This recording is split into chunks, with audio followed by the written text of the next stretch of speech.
Hi, this is Beverly Randolph, and you're listening to Without Your Head Horror Radio. All right, I'm back here Without Your Head, the station of decapitation. I'm still Nasty Neil, and now I'm joined by Mikey Perez. I always say Mikey. Do you prefer Mikey, or Michael? Well, for those who know me personally like you do, Mikey's absolutely fine. But anybody else, it would be Mike or Michael. All right, fair enough.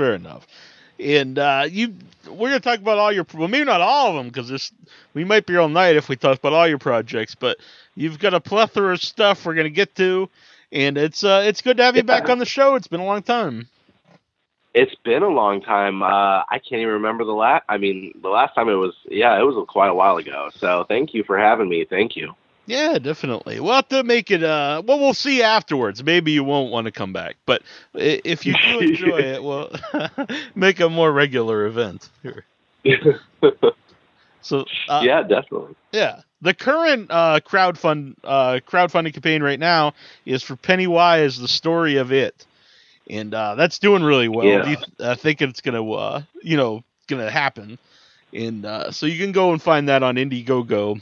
I think it's like a really long URL. It'd be easier just to Google it and you'll find it. Absolutely. Pennywise is, we're in pre-production at the moment, and as of today, like literally, I think I checked maybe an hour ago, we're 91% funded. So I'm pretty sure that it's absolutely going to happen no matter what. But we're all really excited about this project. It's been a lot of fun so far. And, I think once we actually get into production, we're going to have, it's going to be a blast. Yeah, I'm really looking forward to that one. I like all the documentaries about the different horror movies, but I can't really remember too many interviews about it. Some of the movies, there's a lot of interviews out there, but still fun to to watch them all together. But I don't think there's really a lot of stuff out there about the making of it. There isn't, and I think the producers are huge fans of this movie. In fact, I just saw the movie for the first time maybe a month and a half ago. Yeah, I mean, first time for me. I think last time I was on your show, I probably threw this out there, and this is probably why I haven't been on it so long, but I'm not really a horror fan. So, I mean, I am, but it's very limited. I just can't handle gore and stuff. Like, it just really gets to me. But, I watched it a month and a half ago, and I completely, and I think, I don't know, I get why people they love it and they're terrified all at the same time. There's this big fear of clowns people have that we're really going to explore. Like, that's going to be a really big part of the documentary, is we are going to explore that. And, but I think out of all of, at least me growing up, it was probably, I would say, out of all the Stephen King, based on his books, films, this is the only one I ever remember really anyone talking about. When they talked about Stephen King, I mean, either the movie or the books, they're like, "Did you read it, or have you seen it?" And it was no for me. I don't even think I could get through a book that thick. But so I mean, I'm really looking forward to it. So far, it's been great. Right now, we've literally just been contacting the cast and crew and getting everybody on board. That's the fun of pre-production. So when I think a lot about it, because it's kind of like two stories. It's when they're the kids and then as adults, and so it's a combination of a lot of things. It's a horror movie, and it's also kind of like a Stand By Me kind of story within a horror movie. It is, yeah, because I think I think everyone can relate to somebody in that film. Like you could with Stand By Me. I mean, everybody was somebody in that group of boys, Definitely. And I think that's one of the strengths of the story, and I always thought it was one of the best Stephen King adaptations, horror-wise. Like, for a long time, I really liked a lot of the non-horror ones the best. But it I thought was one of his that, and I always thought Pet Sematary was really good too. Was the best of the adaptations of his horror films. Yeah, I mean, it was. I thought it was good. I honestly, I don't know what other movies are based on his books. But is that bad? This little known writer, Stephen King. He's got some stuff out there. But. Yeah, that's me. Yeah, I don't know. I don't read horror. I don't watch horror. Yeah, so I mean, I'm usually fairly familiar with big franchise things, but when it comes to when it comes to individual things, I'm not very familiar. Mm-hmm. But I know it has a huge following. The minute we announced, I personally got so many emails from people that were like, "Oh my God, I cannot believe you're doing it. This is crazy. This is awesome." Like, I mean, people are really excited about this. Mm-hmm. And I saw on the video for the crowdfunding that Tim Curry's involved. So right away you've got one of the main guys. So that's pretty wild. Well, first and foremost, I mean, I think having Tim be a part of it was a make it or break it. He is Pennywise. I mean, despite the story being about the children, I mean, it's kind of about him. Mm-hmm. So, indirectly, it's about him. But, I don't think we could do it without him, honestly. Yeah. I mean, that would be like doing, this is where it would be like doing Never Sleep Again without Nightmare on Elm Street. You know what I mean? Right, without Robert Englund. Exactly. It would be like we tried doing Never Sleep Again without Robert Englund. It wouldn't work. It'd be really strange to have that big presence missing. So, and you mentioned it earlier, but when I was watching the video, I really liked the idea that you guys are including, just the idea of people having a fear of clowns within the documentary, and it's like, just recently was all the creepy clown sightings. Kind of came out of nowhere, and that kind of weird phenomenon. Looking into that into the documentary, and you know what I do. The thing I had to ask my producer Gary Smart what that was about, because really? I was not. I mean, I knew, like I heard about the creepy clown things that were happening, but I didn't know why. I kind of still don't know why. Right. I really don't get it, because I think my first thought was it's not Halloween. Uh-huh.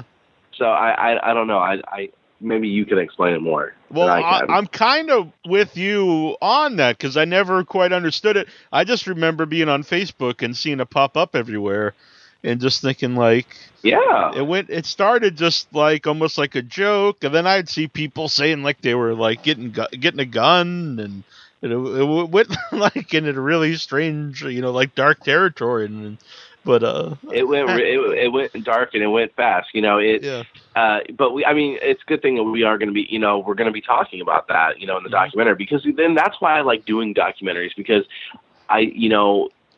for me, it's like I watch documentaries, period, nonstop, and I love learning things that I didn't know about. So it's going to be fun for me, one, not only to be involved, but to actually when it's being pieced together and watching it when it's finished and everything, it's going to fill my head with things that I didn't know about, or I didn't understand.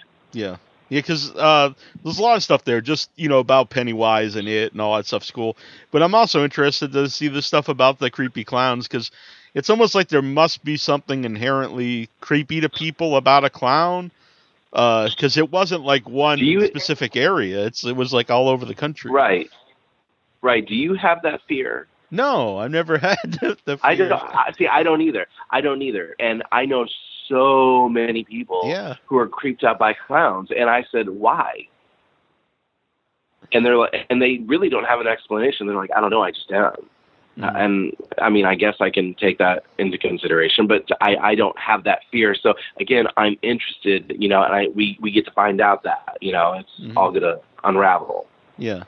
It's interesting, because that might be a lot of reason why besides the story itself and everything, that Pennywise, really struck a chord with people, because maybe everyone has, well, not everyone, but there's a group of people that have this inherent fear of clowns, even before, Pennywise and all these things came around.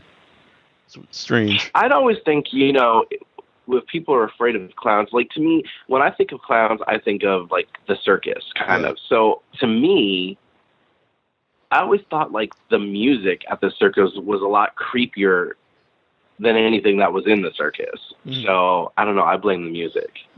Well, it's interesting. And for that, like, who do you ask? Like, do you just ask normal people, or the people that were involved in, like, the creepy clown sightings? Well, we are going to be talking to people involved, people who wrote articles, people. We are going to be asking the cast and crew of it. We will be talking to a world-renowned psychiatrist who will definitely go deep into the meaning of this fear of clowns. I mean, this is a real thing. People have this fear. So, and again, like you and I, a lot of people don't understand it. Even people who have that fear don't understand it. Again, their answer is, I don't know why, I just am. Yeah. That's kind of cool, because when you guys went into the story of Pennywise and it, was that always like an intention to include that, or did that kind of like grow out of, looking into doing the documentary about it? Well, John, the writer, he has been, researching this film for quite some time. Honestly, I think that it would be a natural inclination to want to know, something like that. It's like, why are we afraid of this movie? Mm-hmm. I mean, because if you don't have that fear, this movie is not going to scare you. It didn't scare me, mm-hmm. But it's, I think, it was kind of, I'm sure it was an idea that was, we wrote down and that we were just going with on sections we're going to cover aside from the movie of casting, pre-production, production, and release.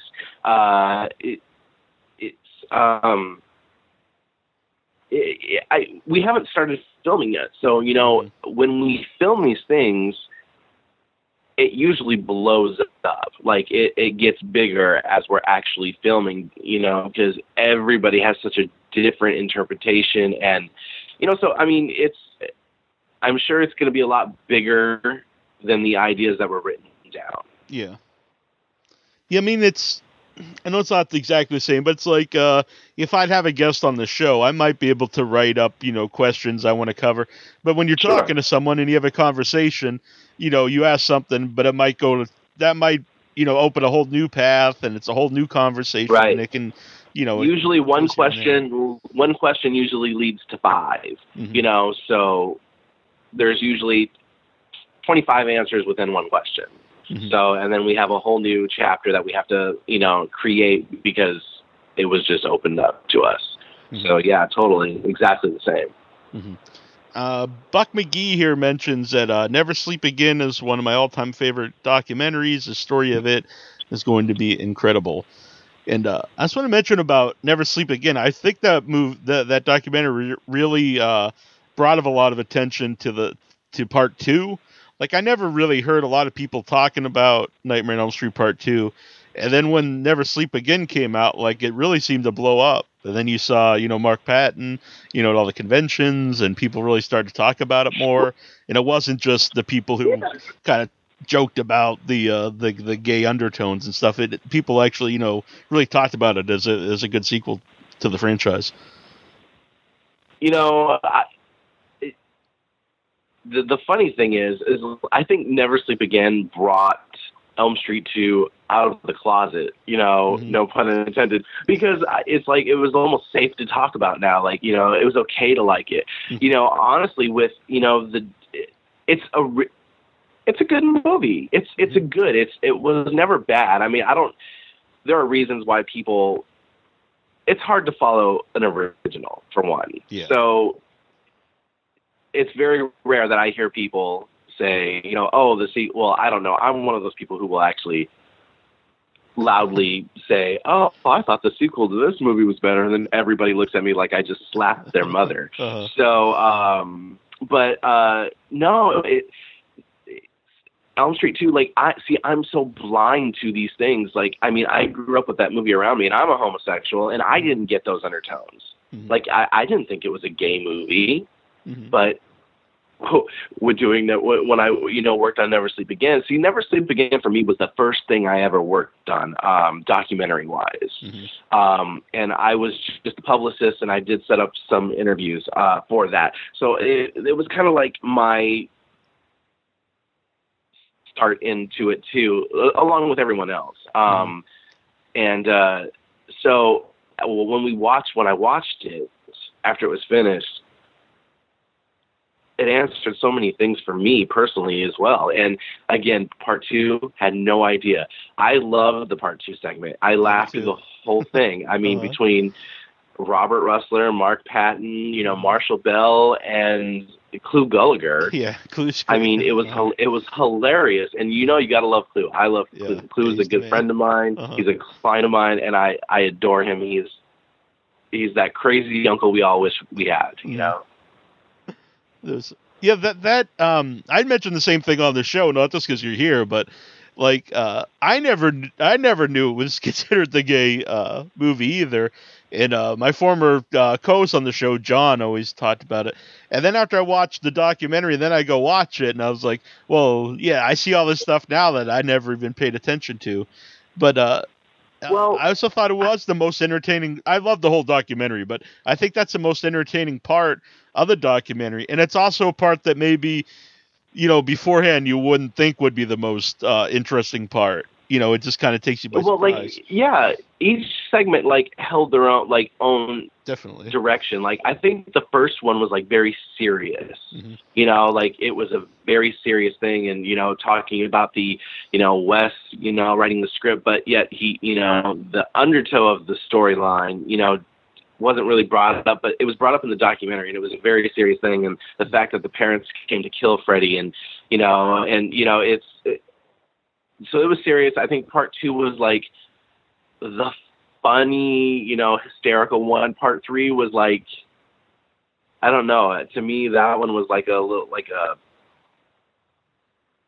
don't know what part 3 was. I mean, part 3 was interesting. I wouldn't know what to label it, but part 4 was the dramatic one, drama. Part 5 was, hilarious with Kelly Jo, talking about her food poisoning, and so each one had its own, little arc, and I thought that was really fun with Never Sleep Again, and I think that's why people can actually watch that thing straight through and go, I could never do that, but I mean, people have said, oh my God, I just watched it straight through, and I'm like, and how many times have you seen it? They're like, oh, this is the 5th time, and I'm like, and you've watched it straight through every time? Yeah.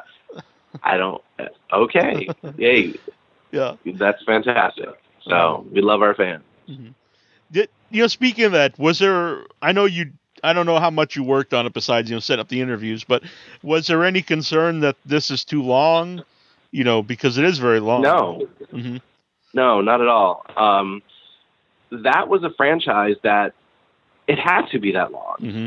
You can't do the entire, franchise of A Nightmare on Elm Street, which is 8 films if you include Freddy versus Jason, and also a television series. I mean, you just can't do it in 2 hours. Mm-hmm. It's impossible. So I think, from the very start it was going to be long. Yeah. So I mean, I guess we hit 4 hours, and then with the bonus disc, I think it was a total of 8 hours altogether, or very close to it. Yeah. And there's no lull. It really is a great documentary. And just before I forget about Clu Gulager, I've told this story before, but it was Annabelle and I were at Annabelle says hello, by the way, but she can't be here tonight. It was Atlanta, I believe, Atlanta for Days of the Dead, and he was there. And it was around midnight, and Annabelle and I went and ordered a pizza. And so we're going to go eat a pizza, and he's there talking to us, and he's like, "Oh, I'm going to go work out." And we were just thinking, man, this guy, he's much older than we are, and we're going to be eating a pizza, and he's going to find a place to work out. It was just plus I remember he took a razor out of his pocket, and he just started shaving himself. And he didn't have a mirror or anything. I was like, this is the manliest man I know. he's one of those people you just can't describe with words. Like, you really have to. I mean, if you were trying to explain it to someone who didn't know him or didn't experience him, like, they would think you were talking about a crazy person. But he's not crazy in any sense. He's just, he's just Clu. His name sums up. He's Clu. That's all I can say. But he is, despite the, extraordinary things like just pulling out a razor and start shaving, that's Clu. People love going to conventions where he's at because he stays up all night. So he's at every party and hanging out with everybody. So, he's an extraordinary guy. Yeah. And one of the other current ones you have is RoboDoc. Is that actually available? No, RoboDoc is not available until the end of the summer.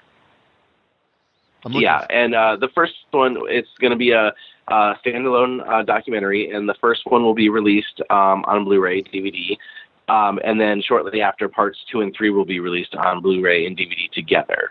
RoboDoc was one of those things where it was a happy surprise. We knew who we wanted to interview, but it kind of blew up. Like, it just went from, we have this many people from this segment to, like, we had, 10 people, 12 people from each segment. And then before we knew it, we had everybody from the films. So it was just one of those things that blew up. So it turns out that we're releasing the first doc on Robocop, on its own, because there's that much to tell. Like, everyone had so much to say about it. Now, were you a fan of Robocop? This is not a horror movie. I just recently watched it before we started doing the documentary. I see why it has the cult following. It's a great movie. They're great films. I'd have to say, personally, my favorite one, I have to go with, I kind of like them all in their own way, but I think the first one was, absolutely the best. Absolutely. Yeah. I always felt, for me, I like the whole movie, but I always think, like, the fake commercials is some of the best part of the movie. The action stuff and all that stuff is cool, but... Yeah, I agree with you. There was just... Paul Verhoeven has a way of creating art on television, on film, should I say. He's an amazing director. I'm a fan of many of his films, especially, we all know Showgirls is my all-time favorite film. But, Paul Verhoeven just has such a way of telling stories. And that's what, a director, is. They're storytellers. So, the first one to me, it was really good. I enjoyed it. Like, when I watched it the first time, I felt like, I didn't feel like I was, like, it was good that I had something that was not, I was getting I heard everyone talk about this movie for years, and I was getting to enjoy it for the first time all these years later. I felt was a little better, so, I got to keep the suspense about RoboCop for a lot longer than anybody else. I feel that way, actually. It's not, I'll get back to RoboCop in a sec, but I recently last year watched Twin Peaks for the first time, and that was it was weird, because while I was watching it, then they announced that the new season was coming out the next year. I thought, that's very strange, but it was fun to, to watch something that I'd heard so much about and actually never seen, all at one time. But yeah, I've seen pieces of it. I've not seen it all. Yeah. I think it's interesting because when I watched a video about the RoboDoc, and a lot of directors, they said didn't want to take the movie because you just hear the name RoboCop and you think it's, some silly action movie. And I think that's why the documentary is going to be cool, because I think some people who aren't really familiar with RoboCop kind of have that same idea, that it's just kind of this silly action movie, but there's so much more to the movie than that. Like I mentioned with there is a lot more. There's a lot more. There's so many stories. So many stories, not only about the actors, about the production, about, how it, it was sold to the audience, how it was marketed, how, there's just so many different stories about RoboCop, about Orion Films, and if you've never seen RoboCop and you watch this documentary, you're going to want to watch RoboCop for sure. Mm-hmm. And were you there when they talked to Tom Noonan? I'm just wondering if it was if you had any. No, I was not. I was not there. Tom Noonan was in New York, I believe. Yeah, he was one of our New York interviewers. Okay. I did not travel to New York. I just I phoned it in. Fair enough. But because when we had Tom on the podcast, all these other people warned us, like there's all these horror stories. He's like, oh, they told us don't have him on the show, blah blah. But we had him on for over an hour, and we got along with him really well. So I don't know what everyone else's were with him. You can't. It's that part of the business, meaning, because what you're doing and what we do is kind of almost the same thing. It's one of those things where you can't really listen to anybody. You have to form your own opinion and just see what happens. Mm-hmm. You can't really, everyone, because you know what? Not everybody meshes. So not everyone's going to have the same experience. Yeah. I could definitely tell he would be someone, if you just asked kind of the same questions he's heard a bunch of times, he probably wouldn't be a fan of that.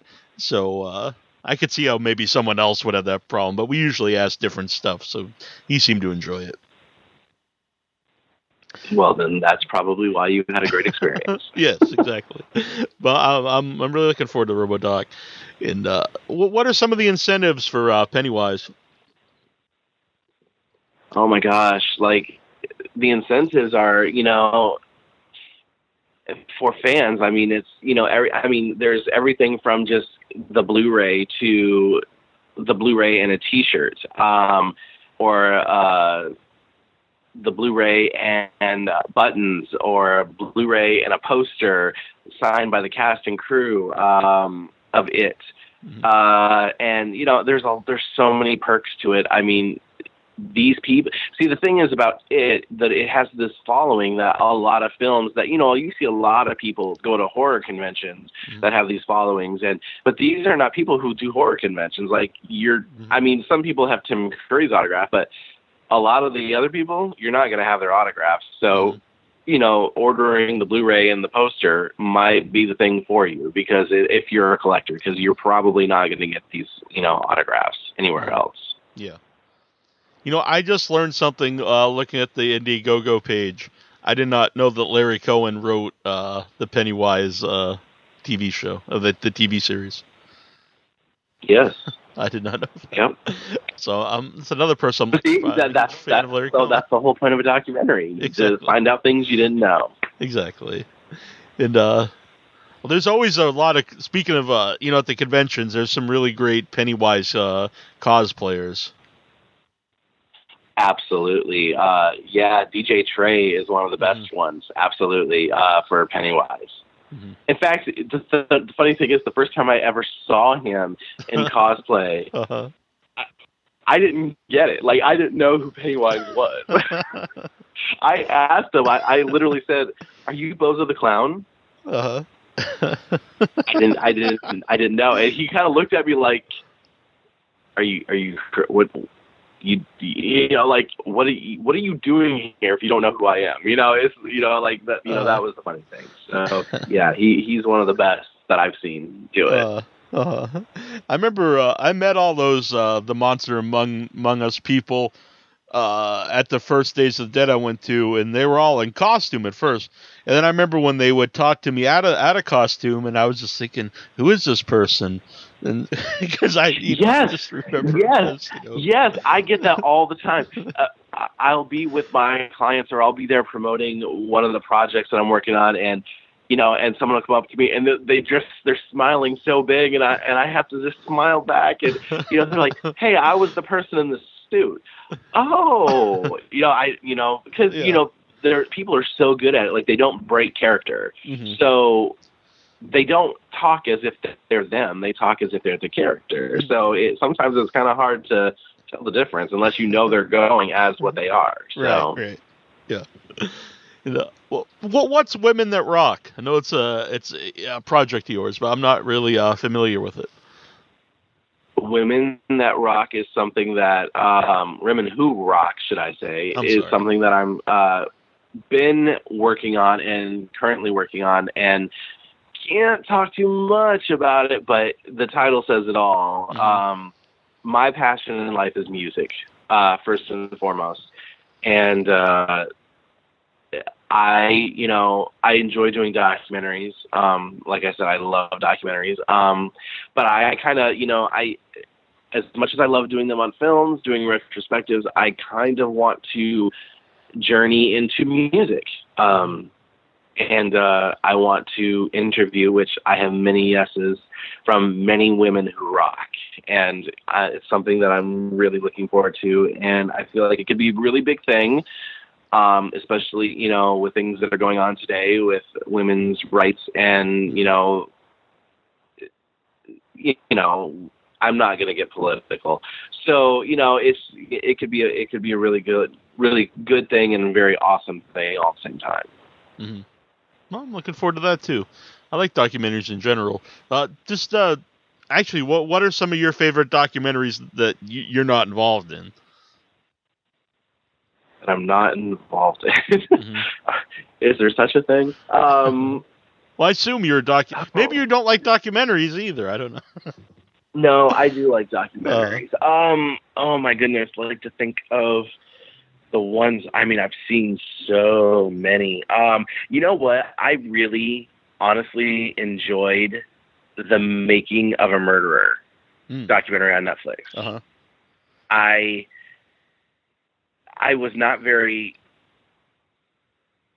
clued in on the actual story. So when I was watching it, I mean, I had heard of it, but there were things I didn't know. I didn't know that dude had been arrested a time before. Mm-hmm. So watching that for the first time, I was so intrigued, and like it was upsetting. I was emotional and all that, and that's what a documentary is supposed to do to you. I was intrigued and angry and sad, and and still to this day, after watching it, I'm like, I wonder if he really did it. Mm-hmm.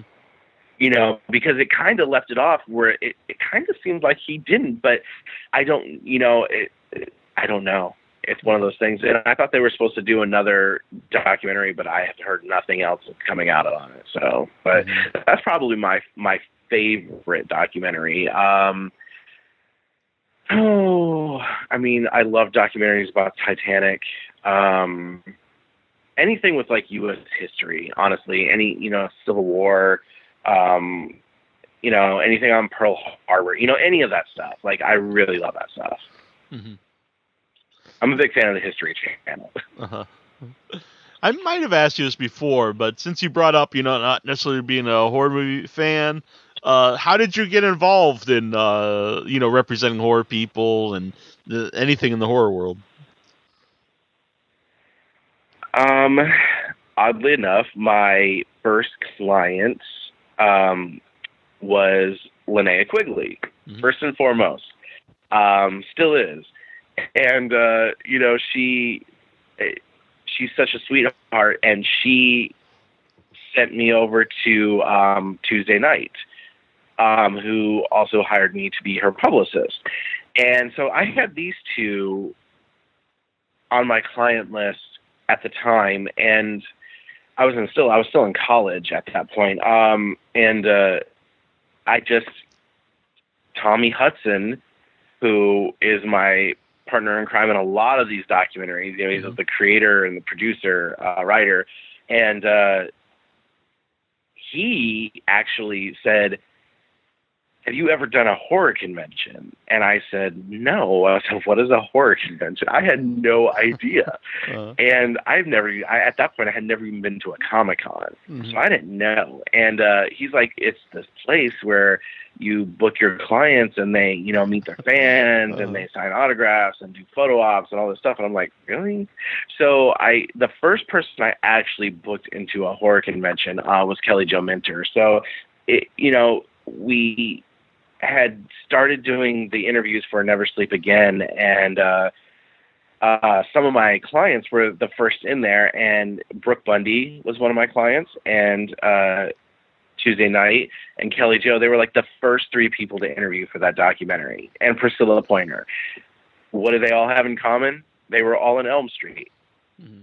I didn't even pay attention to that myself, and after they interviewed, that's when Tommy and I discussed it, and I sent Kelly Jo to a show in Texas that was all Elm Street, nothing but a Nightmare on Elm Street franchise people. And I don't even remember the name of it. It was called Fear Fest, I think. Mm-hmm. I think there was some drama later on with that dude in that show. But so I took Kelly Jo, and it was like nothing that I had ever seen in my life. And it was really cool. She enjoyed it. I enjoyed it. And from that moment on, like, it just kind of, I had those people. I had Linnea. Linnea, introduced me to Beverly. Beverly brought me everyone else from Return of the Living Dead. So it just kind of like, things just are like happy accidents.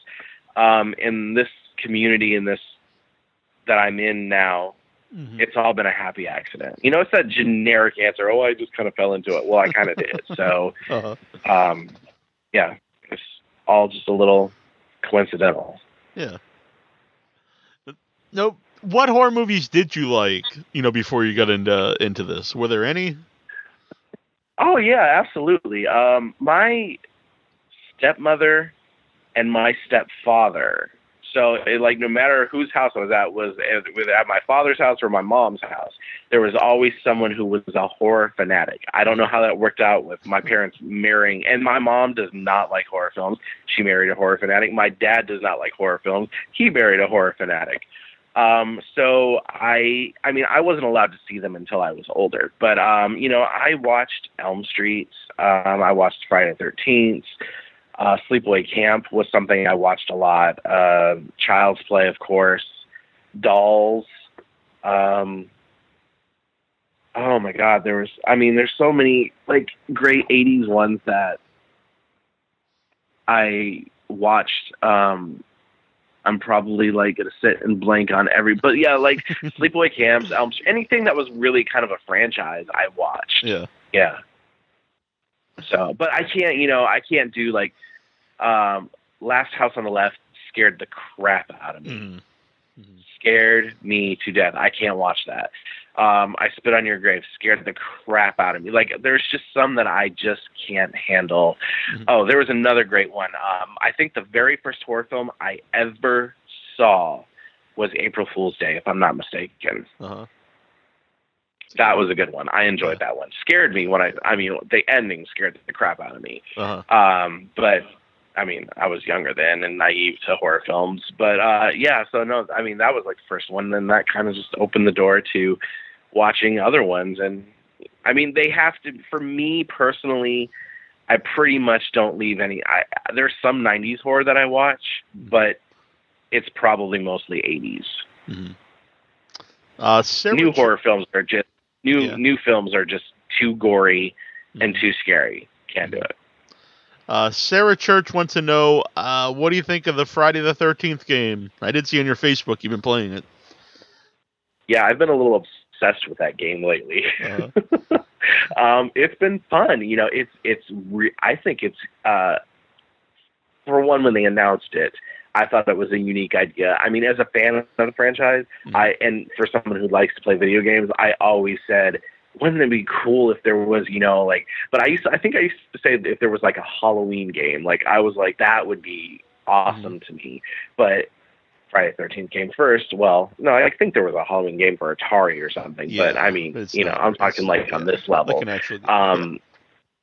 So, I just thought it was so cool. And the idea alone, and then when they actually sent out the keys to play the game, I've been one of the lucky ones. I've not really had problems logging on to the mm-hmm. server. I've been kicked out of a couple rounds, but it's good. It's fun. It gets your adrenaline pumping. It gives you that Friday the 13th experience. Now, I will admit, I'm horrible.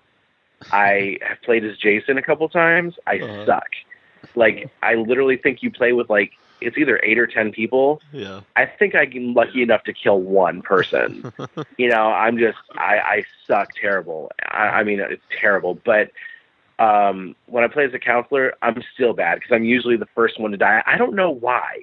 Like I said, there's like 8 or 10 people that Jason's trying to kill, and yet I'm always like the first one to die. I'm like, how am I always in the spot where I get killed? And then, I've had many different experiences. I mean, it's such a fun game. Like I always tell myself, I'm like, okay, one more round and then I got to be done. And then I have to do another one. And then I have to do another one. And then I have to do another one. And I actually caused some drama the other night because, you're online talking to people who you're playing with. And this dude that I was playing with, he fixed the boat. He found the propeller, fixed the boat, filled it up with gas, and he was in the boat. And he was like, and I was in his area, and he was like, all right. He goes, I'm about to take off, so there's room for one more in this boat. So whoever's coming is coming. Well, I saw someone running for the boat. Well, okay. Well, my person ran a little faster. So I got to the boat first, and this dude's talking to me. He's like, don't get in that boat. Don't you dare get in that boat. Okay, well, I got in the boat, and I took off. So, and I escaped, and he was literally, you could still hear them talking about you. He was like, oh, this Perez dude, he's such a bitch, and blah, blah, blah, blah. Like, I mean, he was talking crap. And, I mean, I thought it was funny. I kind of thrived on it. But the game sometimes automatically chooses you to come back as Tommy Jarvis. So that game, I got chosen to come right. I literally escaped, and I immediately had to go right back into the camp as Tommy Jarvis. So it kind of kills your thrill for escaping. But so the point of the game is to get out of there. So once again, then the boat was gone, so now we have to work on the cars. So I go to the cars. Well, everyone's around the car beating up Jason. And then I hear the dude that I beat to the boat was like, there's that bitch Perez. He's the one that did that. The campers all came over and they killed me. The campers killed me. They ganged up on me and killed me. Can you believe? I mean, the drama that goes in these online games is ridiculous. That sounds so. It's very funny. Haters. But I guess it was video game karma, right? right. But it's a fun game. It's a fun game. I definitely recommend everybody playing. Yeah, Absolutely. I haven't played it, and I actually haven't played a video game since the N64, which is a long time ago. But wow. I actually watch some, and I never do this. I never go on YouTube and watch people play video games, but I watch people play that, and it actually looks a lot of fun. I was thinking I might get it myself. And it does look like one that would be more fun with people. I'm a big fan. I'm a big fan of going on YouTube and watching people play video games. I don't know why, but it's kind of relaxing to me. Is that weird? Because I don't know. It seems like a lot of people do it because they get a lot of hits. So. Yeah, so, I mean, yeah, absolutely. So, you have to play it. You have to play it. It's so much fun. It is really so, like, just when you think, like, it doesn't, like, it could be repetitive, and, like, why would you play it again and again and again? It's different every time. Some people, are, like, they want to, like, have the camaraderie. So they're like, come on, we got to do this. And, like, you team up with people, and some people don't want to talk to you at all. They just want to do their own thing. Or someone who's playing as Jason, like me, sucks and everybody lives. Or someone who's playing as Jason kicks ass and kills everybody within 5 minutes, which I just experienced that last night at 4 o'clock in the morning. But, I mean, this dude was really good. Like, it was, but what's fun is when you get killed, the fun part is, you get to, like, you can stroll along and watch the cameras on the cam. You can view it as you're watching another player play. So it's kind of like watching a Friday the 13th movie different every time. It's really exciting. It's exciting. Yeah, it looks really cool. So let's see some of the stuff that you've come out or you were part of was Tales from the Hood, which I always thought was really underrated. Yeah, that just came out. So what did you do for that? I was production manager, so I located and booked interviews and made sure our production was on time and fit and tidy and kept going. That was a lot of fun. Actually, Tales from the Hood was another movie I had not seen. And after we did the feature before it came out. I watched it, and I was like, and the movie apparently, see, I didn't know this because I hadn't seen it, but the movie has such a strong cultural race message that I didn't know about. So it made me want to watch the movie, and I watched it, and I see why people liked it. Like, there's a lot of great camp, funny, unanticipated funny moments to that. But there was a huge message underneath it as well. So that was a lot of fun. I enjoyed doing that. The cast and the crew to that movie were really awesome. Really awesome. Yeah, get that from Chuck. Yeah, I always thought it was... Get that from Script. Yeah, showed. And they put out great releases. And it's cool when you get the... because it might be a movie you've seen a bunch of times, but what makes it worth getting is it's got all these extras that you can, all the documentaries and the commentary tracks, and it, really makes it worth, getting a movie you might have, seen before. And I always thought that was a really underrated movie, Tales from the Hood. You know what? The funny thing is about, when we decided to do it, like, I was like, well, maybe I should watch it before we do it. And, Scream Factory had asked us, and I went on Amazon and I was going to order a DVD, and like the first print of DVD that ever came out was like over $100. I think I saw one of them like $400, and I was like, wow. I was like, okay, apparently if someone's willing to pay $400 for a DVD, this film has a following. So it was a lot of fun. There was one thing that happened during the making of this feature that makes me want to cry. We have a great feature. I don't know. Have you seen the release? No, I haven't. Okay, you've got to see it. The movie's great. It's all restored. The feature's fun. I put together a commentary, and it had those that were in the making of, and Paula J. Parker, who her schedule didn't allow her to be in the feature, but she came to do the commentary. And these people, this cast and crew, were so funny. And it was, they kept it real. The whole time I was laughing in this studio next door listening to this whole thing.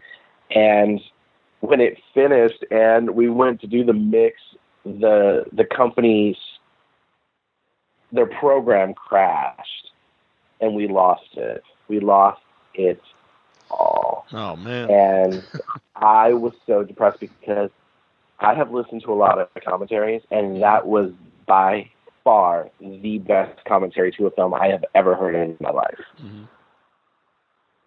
And that was a little disappointing to me. But there's still a commentary on it with the director and the producer. Mm-hmm. Yeah, but two things about that. I'm a huge fan of commentary tracks when they're good, which sounds kind of stupid. Of course, you'd like someone it's good, but oh no, you can definitely listen to a commentary track that's completely stupid and boring. Absolutely, yeah, it adds nothing. But if you get a good commentary track, like, I don't say I like it better than the movie, but like I think it can make you like the movie more, or just see the movie totally differently. But that's something I really love, and it's too bad you can't get them anymore. Well, in a way, it's too bad you can't get more on Netflix, but it's also good for the movies, because then you go and buy the actual DVD so you can get it. Exactly. And I always have a fear of losing an interview while I'm doing it. Like, if the lights would go off, somehow I'd lose it. It can happen.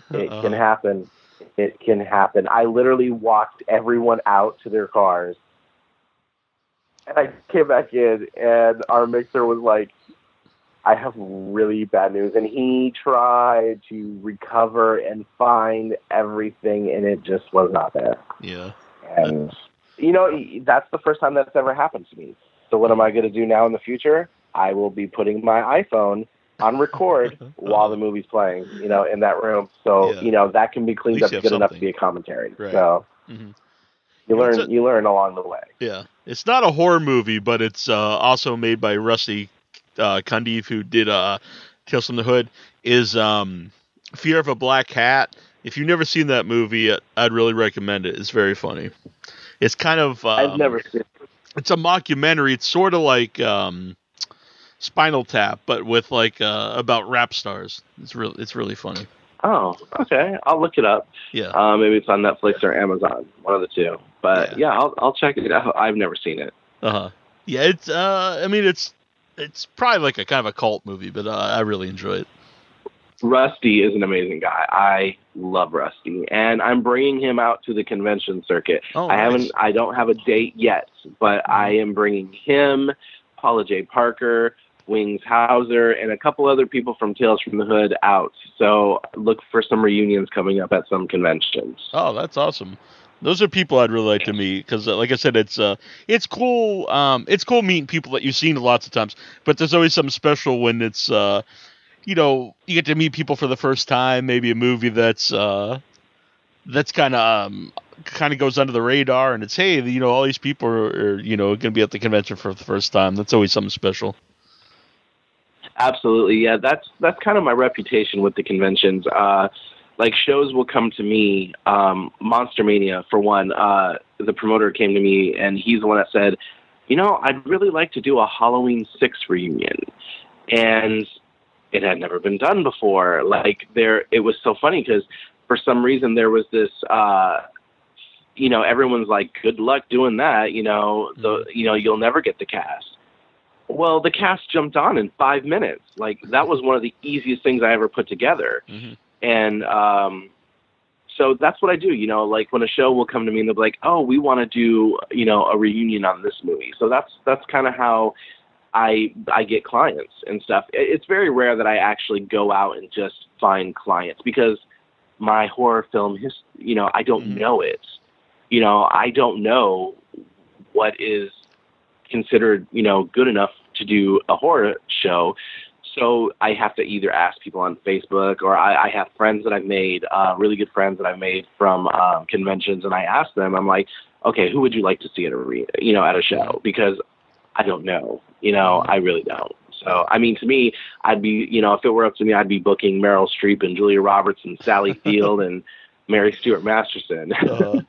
In a weird way, I think that's probably good because then you don't have like a bias, like I don't really like that movie, or I only want to book I from don't. Like a horror movie I like. Yeah. It's like, you can ask what people actually want to see.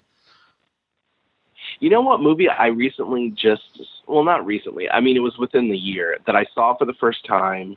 It's not a new movie whatsoever, and I guess it's considered a horror film, but Heavenly Creatures, the Peter Jackson movie? I don't think I've seen that. I'm going to have to look at this might be one I have to look at. Heavenly Creatures. Okay, Neil, if you've not seen this movie, then I have one up on you. This movie was in 2000 or before. It might have been 19... Yeah, this is 1994, it says. Yeah, because it's got Kate Winslet. It was like her first movie. Mm-hmm. It is such a great movie, and when you start watching this movie, it's about these two girls who, I'm not going to give too much away, but they become like so codependent on each other. It's so good, and when you start watching it, you kind of feel like you're watching The Secret Garden. Like it's like, this is not a horror movie. Literally, I found this in the horror section at Amoeba Records, and I was like, oh, Kate Winslet, okay, fine, and the chick from that Charlie Sheen show, 2.5 Men. I was like, okay, I'll give it a whirl. So you start it, and it's like this sweet little movie, but it's a horror film. Like the ending leaves you like, oh my God, like did this just happen? And then you have to watch it again. Mm-hmm. It's crazy. You got to watch it. Yeah, I like most Peter Jackson movies too. I'm surprised I've never seen this. I think this is his first movie. I think. Well, his first movies are the real strange ones, like Bad Taste and Meet the Feebles, well, this is a strange one. Mm-hmm. This, I assure you, this is very strange. You got to watch it. Yeah. I swear to God, you will not be angry at me if you watch it this weekend. All right. I promise. I will check this out. Thank you for the recommendation. I'm going to ask quick, when you said about, like when you did the Halloween 6 reunion, you get all these people together. Yeah. When they all get together, not even before they meet the fans and everything, when they like all meet each other for maybe the first time since they did the movie or something, what's like that experience like for you to see, all these people, getting back together? To me, like, I love doing that. Like, I love being able to bring people together. I mean, that's kind of like what I do. I feel like I'm the glue that holds a shattered vase. No, it's fun. When I brought the Halloween 6 cast together, most had not seen each other. I think they had seen each other since the movie, but probably not within 10 years.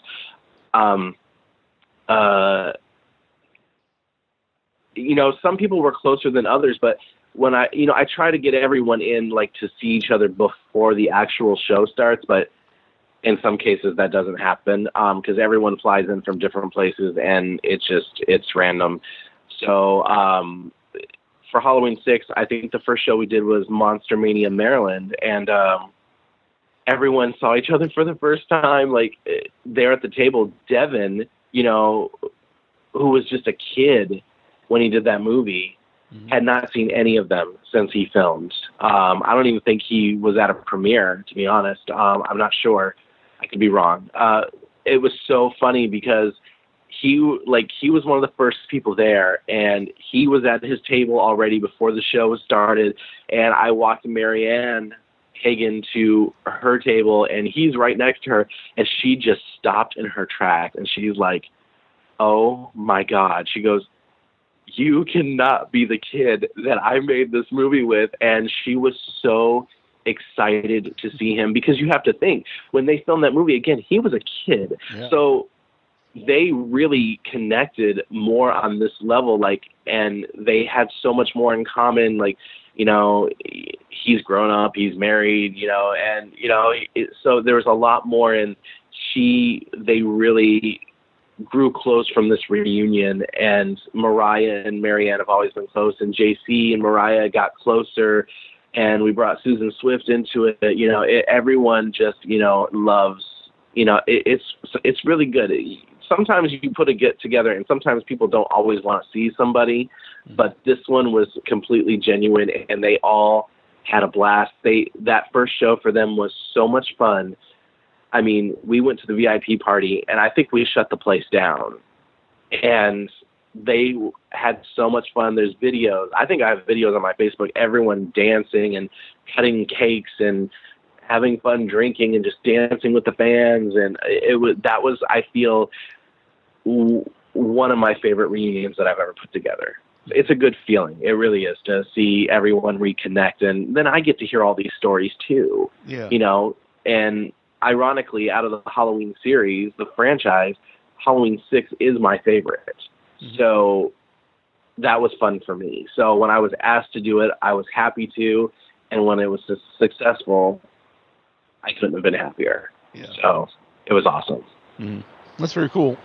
Any things coming up as far as conventions or reunions coming up?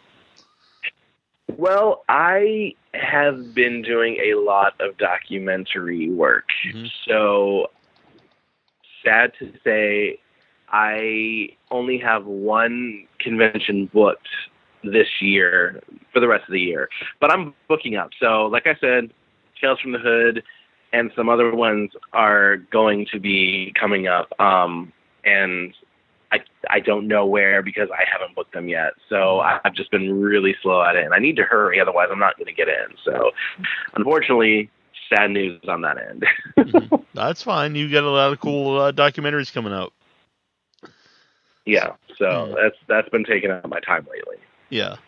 Is there anything that I didn't get to mention that's coming out you'd like to tell people about? No, I mean, right now, RoboDoc is the next thing coming, and after that's going to be Pennywise. So I'm sure there's going to be more Scream Factory releases that I can't talk about yet, but I'm pretty sure there are. So right now, for the most part, everyone just look forward to RoboDoc because that's the next one out at the end of the summer. Very cool.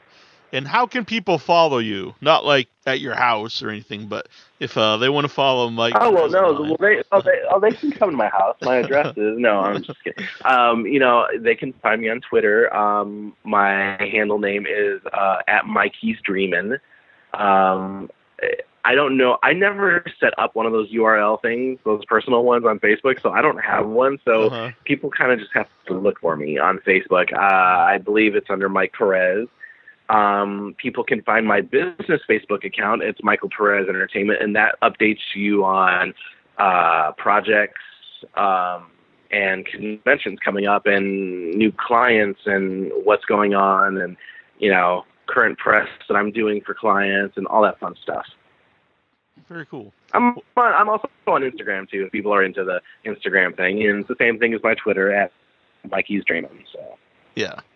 Well, very cool. Well, I enjoyed having back on the show. And like I said, we'll have to make this more. I think I said 10 years being on the show, but I know that can't be right. I think it was like 4 or 5. No. I don't think I've known you for 10 years. I think it's been at least. I think it's been. I think the last time was when Crystal Lake Memories came out. Yeah. So 4 or 5 years ago, maybe 5 years, 6 definitely. years ago. 6 years ago, I think. Yeah. It's still a while now to think about it. But yeah, it'd be nice to have you back every once in a while. Talk about whatever projects is coming out. Yeah, it would be a pleasure. 100% pleasure. Yeah. Or we could talk about video games or whatever you want to talk about. It's good. Anything. I'm always game to talk. I love talking. So I could talk about Friday the 13th for days, like the game. I could just talk about it. It's so insanely fun. Yeah. So. Yeah, I think I'm gonna play that. I was asking people on the Facebook page on our community group for Without Your Head if I don't know. I guess you can do that. Can you pick who you play with, or do you just go into a room and it's random? Well, it depends on for the most part, whether you're playing on PC or Xbox or PS4, which I'm on PS4, so if you get a PS4, I can hit you up for games. But no, you can go in and set up private rounds, but otherwise you just enter, a mass, room and go for it. Okay, very cool. All right. Well, I know you have nothing to do with that game, but I was interested. But thank you for coming on. No, I have. What did you say? I'm sorry. Oh, I said no. I honestly, other than playing the game, I have nothing to do with it. Yeah, that's okay. So anyway, it's been a lot of fun talking to you. Yes, thank you so much, Neil. And I'll be spreading the link around after we're not live anymore. Excellent. All right. Thank you, and have a good night. You too. Thanks. Yep. Bye. Bye-bye. This is Linnea, and you're listening to Without Your Head, which I've done in a lot of movies. Have a good day, and stay scared.